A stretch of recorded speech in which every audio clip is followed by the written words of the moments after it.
Assalamualaikum warahmatullahi wabarakatuh. Perkenalkan, nama saya Arfiana Dwi Maharani, NIM 195337172, kelas 6C, tugas teknik simulasi. Setiap orang tua pasti ingin anaknya mendaftar pada sekolah yang tepat. Orang tua tidak ingin salah pilih dalam memilihkan sekolah untuk anak-anaknya. Dalam memilih sekolah yang baik dan tepat tentunya bukanlah suatu hal yang mudah. Hal tersebut disebabkan karena banyaknya pertimbangan-pertimbangan yang dilakukan untuk mendapatkan suatu pilihan sekolah yang tepat, serta banyaknya pilihan sekolah yang membingungkan masyarakat, baik siswa maupun orang tuanya. Metode konseptual tahapan yang pertama, pemilihan sekolah, identifikasi masalah, pengumpulan informasi, serta menentukan metode penyelesaiannya. Kemudian hasilnya digunakan untuk penyusunan kerangka teori. Permasalahan yang sedang diteliti dibuktikan hipotesis, sampel penelitian, serta berakhir pada penyusunan penelitian. Tahapan kedua, mengumpulkan data berdasarkan populasi yang ditentukan. Instrumen penelitian untuk mengukur variabel yang sedang diteliti, kuesioner, observasi, serta wawancara. Ketiga, yang C, analisis data. Tahapan yang ketiga merupakan tahapan akhir yang mana setelah pembahasan dijelaskan, menarik kesimpulan dan keseluruhan penelitian, dan kemudian dilakukan penulisan laporan dari hasil penelitian. Algoritma dalam penelitian ini, metode yang digunakan adalah AHP, Analytic Hierarchy Process. AHP adalah sebuah metode memecah permasalahan yang kompleks atau rumit dalam situasi yang tidak terstruktur menjadi bagian-bagian komponen. Untuk memperoleh hasil data yang dibutuhkan dalam penelitian ini, peneliti melakukan penyebaran kuesioner kepada masyarakat yang mana dari hasil kuesioner tersebut akan diolah sehingga dapat dijadikan sebagai pemecah suatu masalah dalam hal pemilihan sekolah.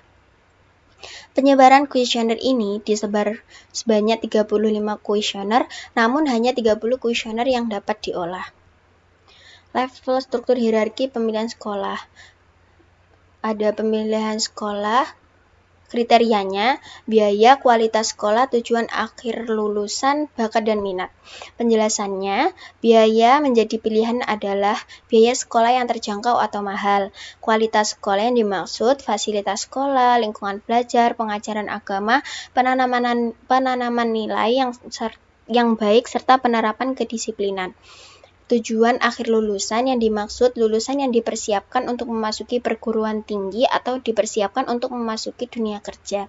Bakat dan minat yang dimaksud adalah memilih sekolah sesuai dengan bakat yang dimiliki oleh anak tersebut.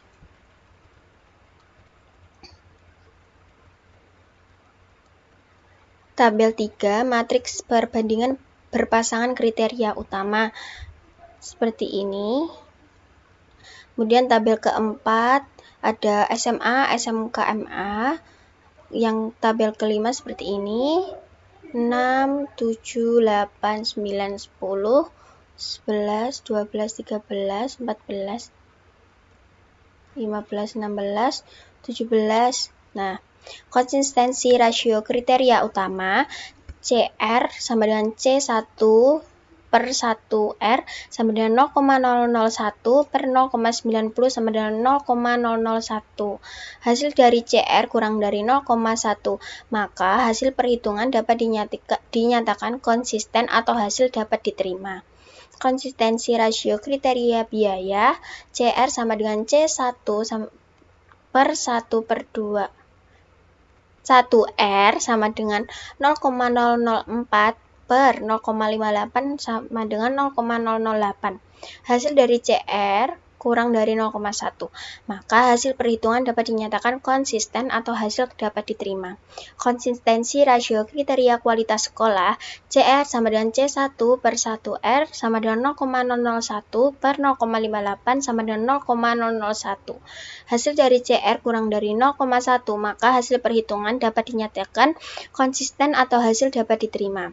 Konsistensi rasio kriteria akhir lulusan CR sama dengan C1 per 1R sama dengan 0,001 per 0,58 sama dengan 0,001. Hasil dari CR kurang dari 0,1, maka hasil perhitungan dapat dinyatakan konsisten atau hasil dapat diterima.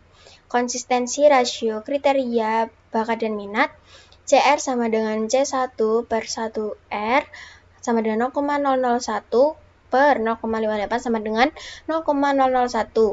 Hasil dari CR kurang dari 0,1, maka hasil perhitungan dapat dinyatakan konsisten atau hasil dapat diterima. Berikut struktur hierarki penilaian bobot dari masing-masing kriteria dan masing-masing alternatif. Dari biaya 0,239, kualitas sekolah 0,338, tujuan akhir lulusan 0,251, bakat dan minat 0,172. Untuk SMA 0,345, SMK 0,406, MA 0,249. Setelah dilakukan perhitungan data dari kriteria utama dan alternatif, selanjutnya dilakukan perhitungan perkalian gabungan antara kriteria dengan masing-masing alternatif berdasarkan kriteria. Perhitungan tersebut dilakukan dengan cara mengalihkan gabungan nilai vektor eigen masing-masing alternatif utama berdasarkan kriteria dengan nilai vektor eigen kriteria utama, dan hasil dari perkalian tersebut disebut dengan nilai vektor eigen keputusan. Cara perhitungan untuk menentukan nilai vektor eigen keputusan. Matriks 0,345, 0,356, 0,401, 0,411, 0,406, 0,331, 0,395, 0,371, 0,249, 0,313, 0,204, 0,218 dikali matriks 0,239, 0,338, 0,251, 0,172 sama dengan matriks 0,374, 0,372, 0,254. Tabel hasil akhir perhitungan SMA 0,374, SMK 0,372, dan MA 0,254. Dari vektor eigen keputusan terlihat bahwa SMA memiliki prioritas tertinggi dengan bobot 0,374 atau 37,4. SMK memiliki prioritas kedua bobot 0,372 atau 37,2. MA prioritas terendah dengan bobot 0,254 atau 25,4. Selanjutnya dilakukan perhitungan akhir, yaitu menghitung rasio konsistensi hierarki CRH dengan cara sebagai berikut. CRH M seperti ini cara perhitungannya. Vektor eigen kriteria C1 alternatif 0,01 plus 0,239, 0,338, 0,251, 0,172 dikali matriks ini. Selanjutnya, dari perhitungan di atas didapatkan bahwa CRH kurang dari 0,1 atau kurang dari 10%, maka dapat dinyatakan bahwa hierarki secara keseluruhan bersifat konsisten atau dapat diterima, sehingga keputusan ditetapkan dapat diandalkan dan hasil yang telah diperoleh sesuai dengan hasil hipotesis.